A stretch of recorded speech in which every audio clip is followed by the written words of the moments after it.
అమ్మలగన్నయమ్మ ముగురమ్మల మూలపుటమ్మ చాలా పెద్దమ్మ సురారులమ్మ కడుపారడి పుచ్చడియమ్మ తన్నులో నమ్మిన వెల్పుటమ్మల మనమ్ముల నుండెడియమ్మ దుర్గమాయమ్మ కృపాబ్ధి ఇచ్యుత మహత్వ కవిత్వ పటుత్వ సంపదల్. మహానుభావుడు ధర్మరాజుని చూడండి ఏమన్నాడు, ధర్మాన్ని నమ్ముకుంటే నీకేమిచ్చింది అంటే నాకేమిస్తుంది అనుకుని ధర్మాన్ని నమ్మలేదు, ధర్మాన్ని ఆచరించడం నా స్వభావం అన్నాడు భారతంలో. అదే కదా ప్రధానం. ప్రీతిగా చేస్తాడు ధర్మరాజు, ఏ ధర్మం చేసినా చాలా ప్రీతిగా చేస్తాడు. అందుకు ప్రీతిగా చేయండి ధర్మాన్ని. అందుకని నాకు చేయకపోతే ఏమొస్తుందో, చేసిస్తే ఏమొచ్చేస్తాయో అని ఆశ వద్దు, భయం వద్దు, ప్రీతి కావాలి. అయితే ఇంత ప్రీతిగా ఎవడు చేస్తారంటే సుకృతి కరోతి, పూర్వపుణ్య సంస్కారములు ఉన్నవారు మాత్రమే ఆ సుకృతము చేత ధర్మ్యాన్ని సకలాని సదైవ, సకలములైన ధర్మములు సదా చేస్తారు. కొంతమంది పాపం ఇంకా మొదలెడుతూనే ఎన్ని రోజులు చేయాలండి అని అడుగుతారు. ఇంకా చెయ్యమన్నాడు గురువుగారు, ఎన్నాళ్ళు చేయాలండి అని అడిగాడు అంటే ఎప్పుడు ఆపేయాలని అర్థం దానికి. ప్రారంభంలోనే ఎన్నాళ్ళని ప్రశ్న వచ్చింది వాడికి. సదా ఎల్లవేళలా చేయాలి ధర్మం. అది వాళ్ళు ఉండి రేపు పోయేటటువంటిది కాదు, ఉన్నంతకాలం. అందుకే ఎంతకాలం ధర్మాన్ని ఆచరించాలయ్యా అంటే నీకు బ్రతుకున్నంతకాలం, నువ్వు బ్రతుకున్నంతకాలం ధర్మాన్ని ఆచరించవలసిందే. అందుకే జీవితం ఉన్నది, దానికే ఉన్నది అని చేయాలట. అందుకే సదా ఏవ సకలాని ధర్మాని కర్మాణి, ధర్మములైన కర్మములు సదా సకలం. ఎప్పుడు చేస్తాడు, అన్ని ధర్మాలు చేస్తాడట. ఏవేవి ఉన్నాయో కొత్తవి తెలుసుకుని కూడా చేస్తాడు. ఇలా చేయడం వల్ల ఏం జరుగుతుంది, ప్రతిదినం మళ్ళీ సదా చెప్పాక మళ్ళీ ప్రతిదినం ఏంటండి, ఇదొకటి ఎప్పుడు చేస్తాడు, ప్రతిరోజు చేస్తాడట. అంటే అర్థం ఏంటి, జీవితాంతం అనుదినం. అంతేగాని 2 రోజులు గ్యాప్ ఇచ్చి మళ్ళీ చేసినప్పుడు అంటే చేస్తే కనిపిస్తాం సంవత్సర కాలం, కానీ సంవత్సరానికి 3 సార్లు అలా కాదు. ఇక్కడ ప్రతిదినం అతడు సదా 2 చెప్పడంలో విశేషం అది. అంటే ఎడతెగకుండా ఎల్లప్పుడూ అన్ని ధర్మముల్ని అత్యంత ఆదరంతో ఆచరిస్తాడు సుకృతి. ఆచరిస్తే ఏమొస్తుంది, స్వర్గం ప్రయాతి చ తతో భవతి ప్రసాదాత్. ధర్మకర్మల్ని జ్ఞానము భక్తి లేకపోయినా ధర్మం ఆచరిస్తూ ఉంటే లభించేది మాత్రం స్వర్గం ప్రయాతి, వాడు స్వర్గానికి చేరతాడు. స్వర్గము అంటే ఆముష్మిక సుఖము. అంతేగాని స్వర్గలోకానికి వెళ్తాడు, ఇంకే లోకానికి వెళ్తాడని ప్రశ్న వేద్దు. ఏ లోకమైనా స్వర్గలోక సుఖం అనుకోవచ్చు. స్వర్గము అనే మాటకు అర్థం ఏంటంటే దుఃఖ స్పర్శ లేని సుఖము. ఇది స్వర్గ అనే శబ్దానికి అర్థం. దుఃఖం ఏమాత్రము కూడా లేనటువంటి ఆనందానుభవాన్ని స్వర్గం అంటారు. అది ఇతర లోకాల్లో లభించేటువంటి ఆనందములు భూమిలో మనం పొందే ఆనందం వల్ల దుఃఖ స్పర్శతో ఉండవు. భూమిలో ఏ ఆనందం మీరు పొందినా దుఃఖ స్పర్శ ఉంది. ఇవాళ ఏదో రుచికరంగా ఉంది కదా అని ఆనందంగా ఇంత తింటే గంట తర్వాత అది అజిత్తుకి హేతు అవుతుంది. కానీ ప్రతి సుఖము వెంటనే పక్కన దుఃఖాన్ని తోడు తెచ్చుకొస్తుంది. అది చట్టాపట్టాలి. సుఖం అని పిలిచేమా జంట కవుల్లాగా ఇద్దరు కలిసి వస్తాయి. సుఖం దుఃఖం కలిసే తిరుగుతుంటాయి ప్రపంచంలో, గుర్తుపెట్టుకోండి. కనుక యుగంలో అంటే మర్త్యలోకంలో మనం అనుభవించే ప్రతి సుఖము దుఃఖస్పర్శ కలిగినదే. పరలోకమునందు మనం అనుభవించే సుఖములు పుణ్యం కొద్దీ ఎంతకాలం ఉంటాయో ఉంటాయి, కానీ ఉన్నంతకాలం మాత్రం అది కేవల సుఖంగానే ఉంటాయి మనకి. అందుకే ఈ సుఖముల కంటే ఆ సుఖములు గొప్పవి అని ఇక్కడ చెప్పారు. అందుకే అభ్యుదయదా అన్నప్పుడు ఐహిక సుఖములు చెప్పారు. ఇక్కడ పారలౌకిక ఆముష్మిక సుఖములు, అవి కూడా ఎవరికి ఇస్తున్నదమ్మా, ఎవరు ధర్మబద్ధమైన కర్మలను ఎల్లవేళలా ప్రద్యనము చేస్తున్నారో వారిని తీసుకువెళ్ళి తన అనుగ్రహంతో స్వర్గలోకానికి ఇస్తుంది. అంతేగాని చేసి కూర్చోవడమే నీకు తెలుసు, అంతేగాని నువ్వు స్వర్గానికి ఎగరలేవు. చేసి కూర్చుంటావు, నేను తీసుకెళ్ళి అక్కడ కూర్చోబెడుతుంది ఆవిడ. అంటే ఇదంతా కూడా ఉపనిషత్తు చెప్పిన ఒక అద్భుతమైన విషయాన్ని ప్రస్తావన చేస్తున్నాడు. అదేమిటంటే కర్మఫలప్రదాయిని. ఇది బ్రహ్మసూత్రాల్లో కూడా ఈశ్వరుడు అస్తిత్వాన్ని చక్కగా చెప్పారు. ఈశ్వరుడు ఫలమత ఉపపత్తే శృతత్వాచ్చ అని బ్రహ్మసూత్రములు. దీనికి మనకి వ్యాఖ్యానాల్లో చాలా చాలా అద్భుతమైన విషయాలు కనబడతాయి. వేదంలో కూడా నవా ఏష మహానజ ఆత్మాన్నాదో వసుదానః అన్నారు. ఇక్కడ ఆ పరమాత్మే అన్నదః వసుదానః, అన్నములిచ్చేవాడు ఐశ్వర్యములిచ్చేవాడు ఆయనే అని చెప్పినప్పుడు ఎలా ఇస్తాడు, ఎవడిష్టం ఉంటే వాడికి ఇవ్వడాయన, వాడి కర్మకు అనుగుణంగా ఇస్తుంటాడు. అందుకే ఈశ్వరుడు కర్మఫలప్రదాత. కర్మఫలప్రదాత అన్నప్పుడు అభ్యుదయదా కూడా కర్మఫలప్రదమే, స్వర్గము కూడా కర్మఫలప్రదమే. ధర్మకర్మలకి ఫలితముగా ఇస్తున్నది. అది కూడా తన అనుగ్రహం చేతే ధర్మం చేయాలని బుద్ధి పుడుతుంది. అందుకే నచసీదతి ధర్మవర్గ అన్నప్పుడు అమ్మ అనుగ్రహం అంటే ఇహలోకంలో సుఖంగా ఉంటూ ధర్మం చేస్తాను. అన్ని సుఖాలు ఒక ఎత్తు, ధర్మం చేయడం ఒక్కడే ఒక ఎత్తు. ఎందుకంటే ఇది పరం కూడా నీకు సహకరిస్తుంది. ఇక్కడ నువ్వు సంపాదించుకుని సుఖపడ్డావు, కీర్తి పొందో అన్నీ అయిపోయి అక్కడికి వెళ్ళాక ఒక ఆయన పాపం చాలా కాలం తపస్సు చేసేట. తపస్సు చేస్తే భగవంతుడు ప్రత్యక్షమయ్యాడు. ఏం కావాలంటే నేను కష్టపడి బంగారం కూడబెట్టుకున్నాను, లెక్కలంత బంగారం కూడబెట్టుకున్నాను, కానీ పోయిన తర్వాత నీతో రాదు నీతో రాదు అని ప్రతివాడు ఉపన్యాసంలో చెప్తున్నాడు. దాంతో ఉపన్యాసాలకు వెళ్ళడం మానేశాను. ఆఖరికి నాకు విరక్తి పుట్టింది. ఏది? ఉపన్యాసాల మీద, బంగారం మీద కాదు. విరక్తి పుట్టి మానేశాను. ఇప్పుడు నాకు కొత్త బెంగ పెట్టుకుంది. నేను పోయిన తర్వాత నాతో రాదు నాతో రాదు అన్నాడు. అందుకు ఇంత కష్టపడి తపస్సు చేశాను. నేను కోరుకుంటున్నది ఏంటంటే నేను పోయిన తర్వాత నా బంగారం అంతా నాతో రావాలి అని. అంటే భగవంతుడు ప్రత్యక్షమైన బుద్ధి బాగోపోతే ఇలాంటి కోరికలు వస్తాయి. సరే అని వెంటనే వరం ఇచ్చేసేట భగవంతుడు, నీ బంగారం అంతా నీతో వస్తుందని. పోయిన తర్వాత వీడితో పాటు ఫాలో అయింది ఇంద్రలోకానికి. వెళ్ళగానే ఏంటి తెచ్చావు నీతో అన్నట్ట. ఇదిగో బోల్డ్ బంగారం అని.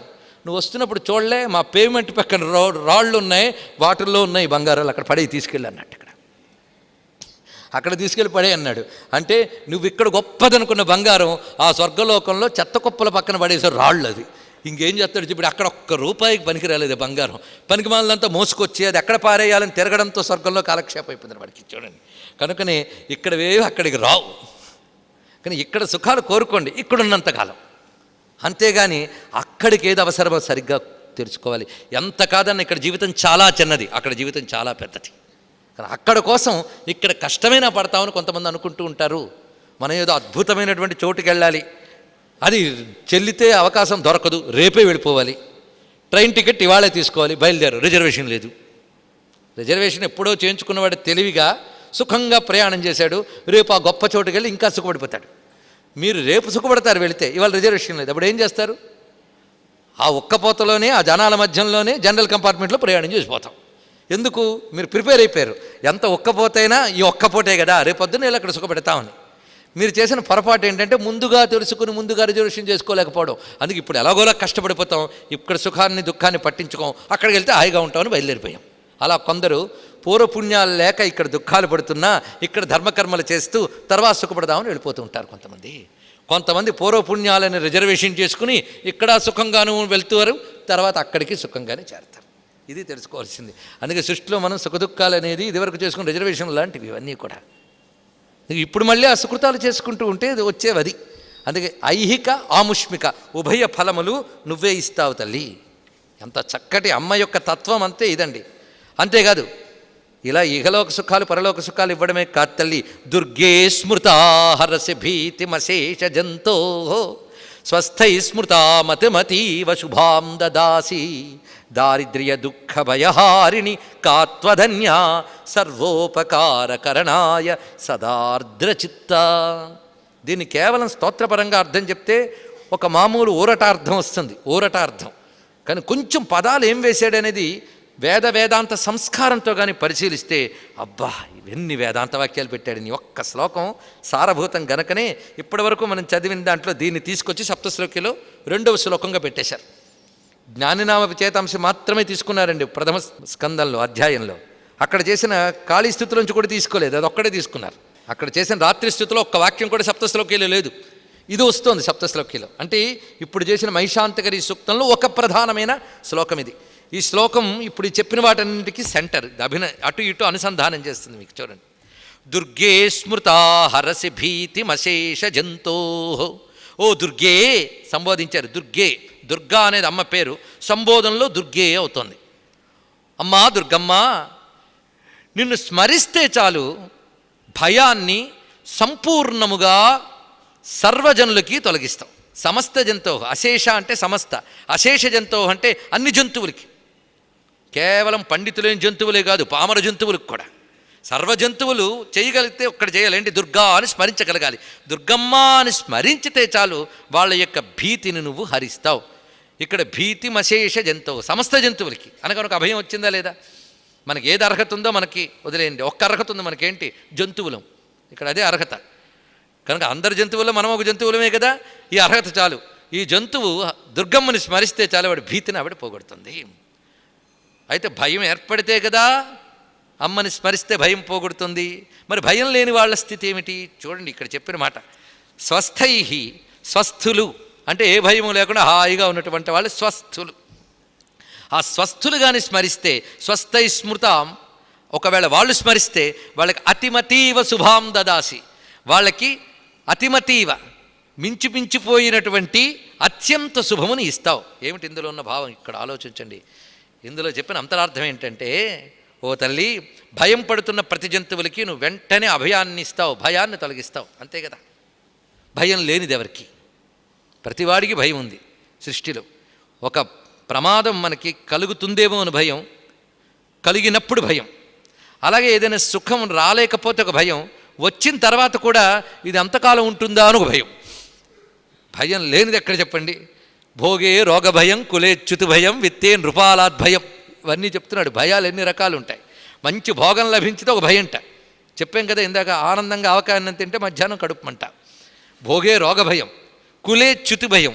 ఉత్తమమైన వంశంలో పుడితే ఈ వంశ ప్రతిష్ఠ ఎక్కడ పడిపోతుందో అని అదుగు భయం. విత్తే నృపాలాద్ భయం. నువ్వు ఇక్కడ తెగ కూడబెడుతుంటే ఏ ట్యాక్స్ రైడింగ్ జరుగుతుందో ఒక భయం. ఏది భయం లేదండి, అన్నీ భయమే. ఆఖరికి ఎన్ని చెప్తాడు. శాస్త్రే వాద భయం. శాస్త్రాలు బాగా చదివితే వాదంతో ఎదుర్కోగలమని ఒక భయం అంట. ఎన్ని భయాలు. ఆఖరికి కీర్తి వస్తే ఇది కలకాలం ఉంటుందా అని భయం. ఎందుకంటే పెద్ద పెద్ద వాళ్ళ కీర్తికే దిక్కు లేదు. గాంధీవం పట్టి హడలెత్తించినటువంటి మన అర్జునుల వారికే చివరి గాంధీవం పరిచయలుగా బందిపోటులు తరిమి పెడితే పారిపోయాడు మహానుభావుడు. చూడండి, అక్షౌహిణుల శైలాన్ని హడలెత్తించినటువంటి అర్జునుడు కూడా కృష్ణ నిర్యాణానంతరం ఆ ద్వారకలో ఉన్నటువంటి స్త్రీమూర్తుల్ని క్షేమంగా తీసుకువెళుతూ ఉంటే హస్తినాపురికి తోవలో బందిపోటు దొంగల ప్రతాపం ముందు నిలబడలేకపోయేట జగదేక ధానుష్కుడు సర్వాస్త్రవేత్త. ఆయనకి అప్పుడు తెలిసింది, ఏమిటి ఇంతకాలం నేను విజయుణ్ణి అందరు కీర్తితుడు ఆహో అనుకున్నాను, ఏమిటి ఇలా జరిగిందని. ఎవరి దగ్గర నుంచి చెప్పుకుంటే సిగ్గు తిన్నగా అప్పుడు చెప్పుకుందామని కృష్ణుడు కూడా లేడు పాపం. వ్యాసుడి దగ్గరికి వెళ్ళి మొరపెట్టుకున్నట్ట. ఆయన అన్నట్ట, ఎంతకాలం నీ నిర్వాకం అనుకున్నావా, 18 అధ్యాయాలు విని ఏమొచ్చింది నీకు అన్నాడు. నిమిత్త మాత్రం భవసవ్యసాచిన్, నీ ద్వారా భగవంతుడు అంతా చేశాడు కానీ నువ్వేం చేయలేదు అంతే. నీకు ఏ శక్తితో ఇవంతా చేశాడో లాగేశాడు తిరిగి. కనుక ఏది నీ నుంచి గొప్పతనం ప్రకటింపబడ్డా నీకు నువ్వు గర్వించకు, అది తెలుసుకోవాల్సింది. అమ్మ అనుగ్రహం అది అనమాట. అభ్యుదయదా భవతి ప్రసన్న. ఇవి సత్యములండి, ఇవి సత్యములు. కనుక ఏ భయం కలిగినప్పటికీ కూడా ప్రతిదీ భయమే కదా, ఉంటే పోతుందేమో భయం. మరి ఏమిటయ్యా అభయం అంటే వైరాగ్యమేవా భయం అంటాడు భర్తృహరి ఈ మాట వరకు. అందుకు అభయం అనేది అది మాత్రమే. మిగిలినవి ఏ వచ్చినా భయమే, తప్పదు. లోకంలో ఏదైనా భయమే.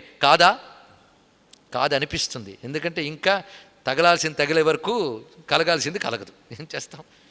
మొత్తానికి ఈ స్థితిని వర్ణించారు ఇక్కడ. కనుక ఎవరికి ఏ భయం కలిగినా భయం అమ్మ తొలగిస్తుంది, అందులో సందేహం లేదండి. ఇలా చెప్పాం కదా అని కాదు. అమ్మ పేరే దాటించే శక్తి. తారిణి, భవతారిణి. దుర్గా అంటే భవతారిణి. ఒరిస్సాలో తారిణీదేవిని ఒక అమ్మవారి పీఠం ఉంది, శక్తిపీఠం. అష్టాదశ శక్తిపీఠాలు దొరకకపోవచ్చు కానీ శక్తిపీఠాలు 18 కాదు, ఇంకా చాలా ఉన్నాయి. ప్రధానంగా 18. తారిణి, భవతారిణి. తరణి, తారిణి అని 2 శక్తులు ఉన్నాయి మన ఒరిస్సా రాష్ట్రంలో. అలాగే కలకత్తాలో చాలా ఉన్నాయి. తమిళనాడులో కూడా ఈ భవతారిణీదేవి కనబడుతున్నది. భవతారిణి, సంసారమును తరింపజేసేది. అంతేకాదు, ఏ కష్టం కలిగితే ఆ కష్టం నుంచి దాటించేస్తుంది. అమ్మయ్య దాటిపోయేమండి అంటూ ఉంటాం కదా. ఏ కష్టం కలిగితే ఆ కష్టం దాటించేస్తుంది, అందులో సందేహం లేదు. కానీ ఎవరికి ఏ భయం కలిగితే ఆ భయం తీసేస్తుంది. ఏ జంతువుకైనా ఇవాళ ఏదో దొంగ భయం వచ్చింది, అమ్మ తొలగించండి, అది తీసేస్తుంది, అన్నీ తీసేస్తుంది. అసలు ఏ భయం లేనివాడికో ఉంటాడు. అసలు ఏ భయం లేనివాడు ఉంటాడు. వాడెవడు? వైరాగ్యమేవా భయం. అక్కడ పట్టుకోండి. అందుకు చెప్పుకున్నాం, ఎవడైతే మహావైరాగ్యవంతుడై వివేకవంతుడై ఉంటాడో, వివేక వైరాగ్యములు అంటారు. వివేక వైరాగ్యం, వివేకముతో కూడిన వైరాగ్యము అభ్యుదయానికి హేతువు. వివేకం లేని వైరాగ్యం పతన హేతువు. వైరాగ్య పతన హేతువు అన్నారు శంకరుడు. వివేకరహిత వైరాగ్యం, వివేకం లేని వైరాగ్యం కొందరు కలుగుతుంటుందండి. ఒంట్లో నీరసంగా ఉన్నా, సరైన డాక్టర్ అయితే నాకు ఈ మధ్య అన్నిటికీ వైరాగ్యం కలుగుతుంది అంటే, ఓహో అయితే మందు గట్టిగా పడాలంటాడు. ఎందుకంటే ఒంట్లో ఏదైనా అస్వస్థత వస్తున్నా వైరాగ్యం కలుగుతుంది. శరీరం నీరసంగా ఉందనుకోండి, ఇది తీయ బుద్ధి వేదు, తినబుద్ధి వేదు. అలసత్వం వల్ల, బద్ధకం వల్ల కొందరు వైరాగ్యం కలుగుతుంటుంది. కొంచెం కష్టపడి పని చేసుకోవద్దా అంటే, ఏం సంపాదించినా ఏం లాభం, చిట్ట చివరికి బూడిదవడమేగా అంటాడు సోమరి కూడా. కానీ వేదాంతం బద్ధకిష్టి కూడా వాడుకోగలడు. అందుకు ప్రతివాడు వేదాంతం పలికే వాళ్ళందరూ జ్ఞానులు అనుకోవద్దు. పాడు చేయదలుచుకుంటే మహావాక్యాలను కూడా పాడు చేయొచ్చు. అందుకే సంస్కార రహితులకు అందుకే వేదాంత వాక్యోపదేశం చేయకూడదు. వాళ్ళ ముందు చిత్తశుద్ధి ఇచ్చి అత బ్రహ్మ జిజ్ఞాస అంత స్టెప్స్ ఇవ్వాలి ఇక్కడ. గుర్తుపెట్టుకోండి. అయితే స్వస్థులు ఉంటారా? సృష్టిలో స్వస్థతలో ఉన్నవాళ్ళు ఎవరైనా ఉన్నారో చెప్పండి. ఆరోగ్యం బాగుంటే స్వస్థత, అవునా? ప్రస్తుతం తలనొప్పి వచ్చింది కనుక తగ్గిపోతే చాలా బాగుంది అనిపిస్తుంది, తగ్గిపోతుంది. అప్పుడు మరేదో కొత్త తలనొప్పి నువ్వు తెచ్చుకుంటావు, తోచదు నీకు నొప్పి లేకపోతే. ఏదో ఒకటి ఉంటూనే ఉంటుంది. స్వస్థులు కేవలం వివేక వైరాగ్య సంపన్నులై ఆత్మవిచారణా మార్గంలో ఉన్నటువంటి జ్ఞానులు వారు అనమాట. స్వస్థులు అంటే జ్ఞానులు, ఇది అర్థం ఇక్కడ. అలాంటి స్వస్థులు వాళ్ళు కూడా అమ్మని స్మరిస్తారట. మనం స్మరించామంటే అజ్ఞానం చేత భయం నుంచి పోగొట్టమ్మా అని మనకు ఎలాగూ తప్పదు. మరి వాళ్ళెందుకు స్మరిస్తారు అంటే వాళ్ళని అలా స్మరించడం వల్ల తల్లి ఏం చేస్తుందంటే అతిమతీవ శుభాం దదాసి, అతిక్రమించిపోయిన శుభములిస్తుంది. అతిక్రమించిన అంటే మన దృష్టిలో మిక్కిలి అని అర్థం. అతి అంటే దాటినా అని, దాటిపోయిన శుభాలు ఇస్తుందట. దాటిపోయిన శుభాలు అంటే ఇందాక చెప్పిన ఇహలోక పరలోక సుఖాలను కూడా దాటిపోయిన లోకాతీత గుణాతీత సర్వాతీత ఆయన శమాత్మిక అయినటువంటి స్వాత్మానంద లవీభూత బ్రహ్మాజ్ఞానంద సంతతికి ఏ బ్రహ్మానందం మోక్ష సుఖమున్నదో అది అతివతీవ శుభాం అంటే ఇక్కడ. కనుకనే లోకంలో ఈ జీవితమే నిత్యమనుకుని తిరిగేటటువంటి అజ్ఞానులకి వాళ్ళకి కలిగే భయాలు పోగొడతావు. జ్ఞానులైనటువంటి వారికి ఇక జనన మరణ పరంపర లేకుండా, మళ్ళీ లోకాల్లో యాతాయాత బాధ లేకుండా, యాత ఆయాత రాకపోక, స్వర్గలోకంలో ఉన్నావు సుఖాలు అనుభవించావు, మళ్ళీ దభీమని ఇక్కడే పడతావు. క్షీణే పుణ్యం మర్త్యలోకం విశంతి. కానీ స్వస్థులైన వాళ్ళకి ఇహాముత్రార్థ భోగ విరాగం ఉంటుంది. వేదాంత పరిభాష కదా. ఐకాముష్మిక సుఖముల యందు విరక్తితో ఉంటారు వాళ్ళు స్వస్థులు. అలాంటి స్వస్థులు అమ్మని స్మరించితే మోక్షమిస్తోంది. కనుకనే ఐహిక పారలౌకిక సుఖాలు కావాలన్నా అమ్మనే పట్టుకోవాలి, మోక్షం కావాలన్నా అమ్మనే ఆశ్రయించాలి. అమ్మ అనుగ్రహం లేనిది మోక్షం లేదు. ఇది కనుక అమ్మ తత్వం ఏమిటి? సర్వోపనిషదుద్ఘుష్ట శాంత్యతీత కళాత్మిక. అదే ఇక్కడ చెప్పాడు. సర్వ ఉపనిషదుద్ఘుష్ట, అన్ని ఉపనిషత్తుల్లో చాటినటువంటి తత్వం అమ్మవారే. అదే ఇక్కడ ప్రస్తావన చేస్తున్నాడు. ఆవిడ శాంత్యతీత. ఈ శాంతం అంటేనే అంత స్థితే. మళ్ళీ శాంత్యతీతం ఏమిటి అంటే ప్రస్తుతం ఏదో దుఃఖం కలిగినప్పుడు నీకు తీవ్రమైన తాపం ఉంది, ఆ తాపం అప్పటికి శమించకపోతే అది శాంతం. ఇలాంటి శాంతాలు ఎన్ని, ఇవన్నీ కూడా అప్పటికి శాంతాలే కానీ పూర్ణమైన శాంతం కాదు అది. ఈ శాంతిని కూడా దాటిపోయిన స్థితి. ఇంకో విషయం ఉన్నదండి, మోక్షానందం ఎంత గొప్పది అంటే ఆ ఆనందాన్ని మనం వర్ణించలేం. ఎందుకంటే ఒకప్పుడైనా అనుభవించామా ఏమిటి, అది వర్ణనకు కూడా అందదు. అది ఎంత పోల్చిన వర్ణనకు అందదు. అమ్మయ్యా నేను ఇవాళ చాలా సుఖపడ్డానండి అంటే ఇదివరకు దుఃఖపడ్డాననే జ్ఞానం నీకు లోపల ఎక్కడో ఉండడం వల్ల అది పోయి ఇప్పుడు సుఖపడ్డాను స్పృహ నీకుంది. అవునా లేదా? ఇవాళ నీళ్ళలోకి వచ్చాక హాయిగా ఉన్నానండి అంటే ఇంతవరకు ఎండలో వచ్చిన తాపం నీకు గుర్తుంది. కొంతకాలం అలాగే నీళ్ళలో ఉండు, క్రమంగా ఎండ తాపం మర్చిపోతావు, ఇక్కడ నీళ్ళలో బోరు కొట్టి అప్పుడు ఇంకేదైనా చేద్దాం అనిపిస్తుంది. కనుక ఇదివరకటి దుఃఖపు స్పృహ ఇంకా పోలేదు, నేను సుఖం పొందాను అంటే. కానీ మోక్షం వచ్చేటప్పటికి అమ్మ ఇన్ని జన్మలు దాటాను, ఇలాంటి బాధలు కూడా ఉండవు వాడి దగ్గర. అందుకే మోక్ష సన్యాస యోగం అని పేరు పెట్టాడు 18వ అధ్యాయంలో. చాలా చాలా గొప్ప విషయం ఇది. అమ్మాయి నా మోక్షం వచ్చింది అంటే మోక్షం వస్తుంది, ఆ మోక్షం ఉంది. అది బంధమే వచ్చిపోయింది కానీ మోక్షం ఎప్పుడూ ఉంది. ఇది మాట మనం అనేక మార్లు చెప్పుకున్నాం. కనుక బంధం అనేది అవివేకం, అజ్ఞానం లేదు. అది అది ఉందనుకున్నా అదే పెద్ద అజ్ఞానం. మోక్షం అనేది ఉంది, సత్యమైనది. మోక్షం కొత్తగా వచ్చేదైతే మళ్ళీ కొత్తగా పోతుంది, గుర్తుపెట్టుకోండి. లేనిది వస్తే పోతుంది, ఉన్నదే ఇది. అదే మొత్తం వేదాంతం అంతా ఇక్కడుంది. ఇవన్నీ ఉపనిషద్వాక్యాలు, సామాన్యం కాదు. అందుకే స్వస్థులైనటువంటి వారు అతిమతీవ శుభాం, వాళ్ళు ఈ శుభాశుభాలను కూడా దాటిపోతారు, పుణ్యపాపాలను దాటిపోతారు. వీళ్ళకి దాటిపోయిన స్థితి అది. ఆ స్థితిలో వాళ్ళు ఉంటారు. ఆ స్థితి ఎలాంటిది అంటే మీరు అనుకునే ఈ లోకానందములన్నీ కూడా ఆ మహానందంలో చిన్న లవలేశాలండి. ఏది? ఇంద్రలోకానందం, బ్రహ్మలోకానందం, ఆ లోకాలు ఏవైనా ఈ లోకానందములన్నీ కూడా ఆ స్వాత్మానంద స్వరూపిణి అయిన అమ్మ ఇచ్చే మోక్షానందంలో లవలేశాలు. అది నీకు అర్థం అవ్వాలంటే ఒక్కడ అర్థం చేసుకో. స్వాత్మానంద లవీభూత బ్రహ్మాజ్ఞానంద సంతతి. అది అతివతీవ శుభాం అంటే అది ఎవరికి ఇస్తున్నది? ఇందాక చెప్పినటువంటి భయగ్రస్తులకు ఆవిడ ఇవ్వట్లేదు. అభయమైన వైరాగ్యాన్ని ఆశ్రయించి స్వస్థులయ్యుంటూ తన జీవితంలో జరిగిన సుఖదుఖాలను కూడా చలించకుండా సాక్షీభూతంగా చూస్తున్నటువంటి మహాత్ములు, వివేకులు వాళ్ళంత తేలిగ్గా దొరకరు. మనుష్యానాం సహస్రేషు కశ్చిద్యతతి సిద్ధయే యతతామపి సిద్ధానాం కశ్చిన్మాం వేత్తి తత్వతః బహూనాం జన్మనామంతే జ్ఞానవాన్ మాం ప్రపద్యతే వాసుదేవ సర్వమితి సమహాత్మా సుదుర్లభ. అటువంటి వాడు ఆ స్వస్థులు, వాళ్ళ పేర్లు తలుచుకుంటేనే మన పులకింత వస్తుంది, మనం ఆ స్థితికి వెళ్ళలేకపోయినా. అందుకే ఒక పరమహంసని తలంచుకుంటే ఆనందం, ఒక రమణ మహర్షుల్ని తలంచుకుంటే ఆనందం, ఒక చంద్రశేఖర భారతీ స్వామి వారిని తలుచుకుంటే ఆనందం, ఒక చంద్రశేఖర సరస్వతీ స్వామి వారిని తలుచుకుంటే ఆనందం. ఎందువల్ల? వాళ్ళ స్వస్థులు. వాళ్ళకి సుఖదుఖాలు ఏవి పట్టవు, వస్తూ ఉంటే ప్రేక్షకులుగా చూస్తూ ఉంటారు వారందరూ కూడా. అది స్థితి. అలాంటి స్థితిలో ఉన్నటువంటి వారు కూడా అమ్మ స్మరణ ఉంటుంది. వారు స్మరిస్తారు. మళ్ళీ శంకర భగవత్పాదుల వారు సౌందర్యలహరి ఎందుకు రాయాలి?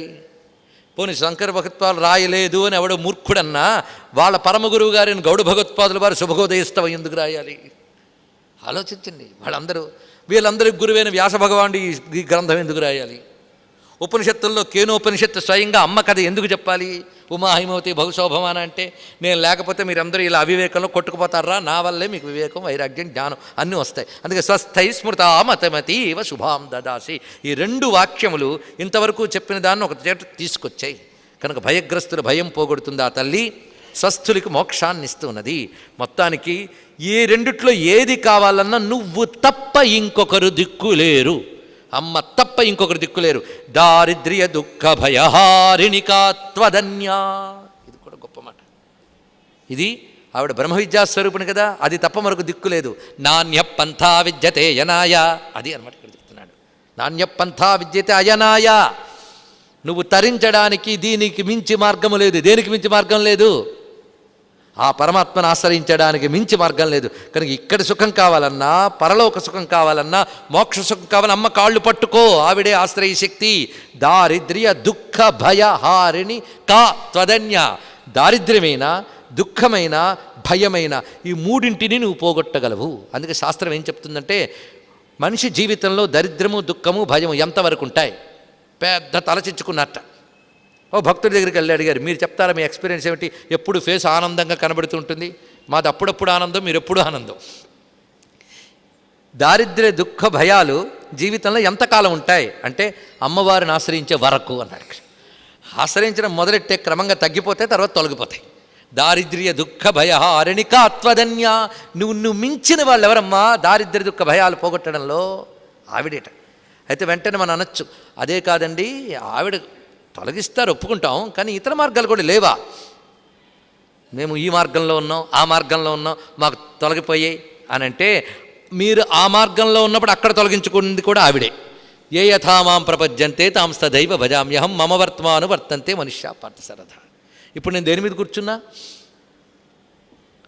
నేనేమో పీట మీద కూర్చున్నాను కనుక నాకు ఆధార వస్తువు ఏంటి? పీట. మీకు ఆధార వస్తువు ఏంటి? కటిక నేల. వెంటనే నా ఆధార వస్తువు వేరు, మీ ఆధార వస్తువు వేరు. కనుక హాయిగా కూర్చోవడం ఎక్కడ జరుగుతుందంటే నేను పీట మీద అన్నాను, మీరు నేల మీద అన్నారు అని వెంటనే చెప్పాం. కానీ కొంచెం వివేకం ఉంటే తమర పీట ఉన్న వేదిక కూడా నేల మీదే ఉందండి, కనుక మీకు కూడా ఆ నేలే ఆధారం అని మీరు చెప్తారు. ఇప్పుడు చెప్పండి ఎవరికి ఏది ఆధారం? కనుక ఎవడు ఏ రూపంలో సుఖపడ్డా వాడికి ఆ రూపంలో సుఖానికి మళ్ళీ అమ్మవారే సర్వాధార. అది ఆవిడ సర్వాధార, సర్వాశ్రయ ఇంటి ఇది అర్థం. కనుక మీకు ప్రపంచం ఆశ్రయం అయితే ప్రపంచానికి అమ్మ ఆశ్రయం. ఇది అంటే అల్టిమేట్గా ఏం జరిగింది? ఇప్పుడు నీకు అమ్మే ఆశ్రయమైంది. చెట్టు కొమ్మ మీద హాయిగా నిలబడ్డానండి, కానీ ఆ చెట్టు నేల మీద నిలబడిందండి, నేలే మీకు ఆశ్రయమైంది. ఇప్పుడు ఇది గ్రహించగలిగితే సర్వాశ్రయ అంటే అర్థం ఇది.